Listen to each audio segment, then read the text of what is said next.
said when I walked in, they said, "Oh no, we know you got betrayal stories," and I do. I did this episode of The Jeffersons, and it was actually called Once a Friend. It won a humanitarian award because it was the very first time the sitcom ever dealt with the subject of transgender. And so George Jefferson had had a Navy buddy friend who had trans and was now Edie.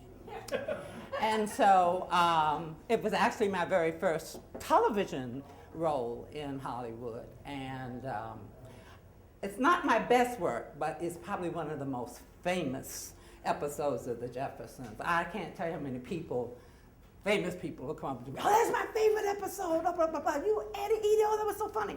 But I really didn't know camera work very well because I was from the stage, and so I blew a lot of shots. So, but if you ever see that episode, you'll see I just really wasn't the best television actor at the time. But anyway, I didn't really understand the power of television because I had been an actor for so long. I was poor, and I really didn't have many times I didn't have a place to live, so I never had a television, so I didn't really watch television. As a matter of fact, when I got to Hollywood, an agent said to me, "Okay, so what television shows you watch?" I said, "I don't watch television." He said, "And you want to work in Hollywood?"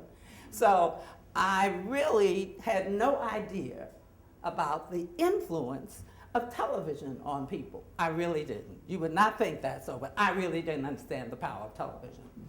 So maybe about 2 years after that episode, an associate, not a friend, an associate of mine from New York came in town. It was much easier to get everybody's telephone numbers now. We're talking the early 70s, no, middle 70s. And she called and said, "Oh, my name is blah, blah, blah. And you remember me?" I said, "Oh, yeah." She says, "Well, I'm in town and, looking for find some friends to hang out with." I said, "Oh, yeah, sure." So we got together. She had this guy with her from England. He was about 6'2", nice guy and everything. And so next thing I know, we're just hanging out for like 3-4 weeks, going for dinner, going to the beach and, being sociable. So I guess maybe about a month later, they asked me to dinner. And they sit down and tell me that this guy is transitioning. And he's come to California because at that time anyway, you could go to San Diego and what might take 11 years in England would actually take about 6 months. And so I'm kind of going, okay, I don't know why I'm being told this particular information. It still hasn't clicked that I had done this role, but somehow this guy, when he found out that she knew me, had convinced her that I needed to be the person who was going to help him as he transitioned. I don't know. Okay. So I was I'm a nice person. And I have had, and a lot of my betrayal issues have been because I allow people to take advantage of me because I don't quite know how to say, "Oh no, you crossed that boundary." I used to. I'm almost 70 now, so I know how to do that. But he actually began transitioning. And the girl, it ended up being this deal. She ended up getting this bicycle, a hog, what do you call it, Harley Davidson? Yeah, that one, Harley Davidson. And she's got the whole suit on and everything. Next thing I know, she's leaving. I'm watching her in the dust. And there he is standing there with me. So I go through the whole thing with him, the whole transition. And I've got a boyfriend, and we're both kind of like, okay, so what are we going to do to get ourselves out of this? Because I kind of got stuck with somebody who really had a very difficult, experience.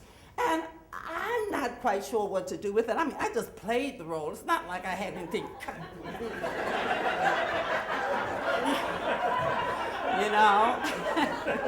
So anyway, he calls me up one day. Now, I've gone through the, and it's a painful thing to watch. It really, really is, especially when he's 6'2".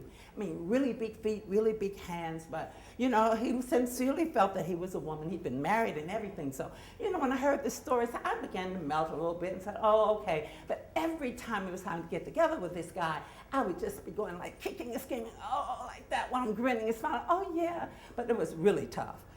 One day, he invites me over to his house, and he opens the door for me, and there he is in full peignoir, with the slippers and the little puffs on, the thing like that, and comes in, opens the door, and swings around like Loretta Young coming down the stairway and everything. And I don't know what to do or what to say. It was beyond odd. It was weird, you know, and so. And we just did not have the kind of information or the knowledge or the wisdom that we have today, you know. So anyway, skip forward ahead. He's been coming to the same church that I go to and everything. Now, I had a daughter from my first marriage, and she was about to graduate from Hollywood High School. And some of the administration there had recommended her for this documentary that was going to be done by a Japanese film company on high school students and in America. And she was chosen to be the one. Well, one of the sequences was that we were going to be coming out of church, and the film company, the little cameraman had with all of his little assistants, they were across the street. And literally, they were going to come across the street, and I was going to be coming out of the church. My daughter was going to be coming up behind me. And so we had the timing down. I looked down at the clock. It was time for me to go outside. And I go outside, and I'm walking out with a smile on my face because I know the camera crew is over there, you know. And I walk out like this, and up walks this trans person. And I said, he said, Ronnie, darling. And I just said, and I took and the look on her face, I will never forget it. I will never forget it. But I'm sorry, I was on camera.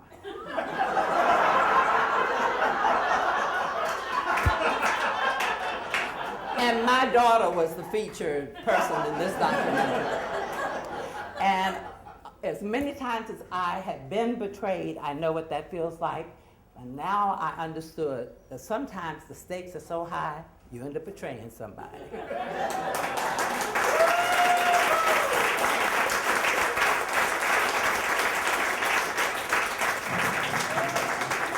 Ronnie, everybody.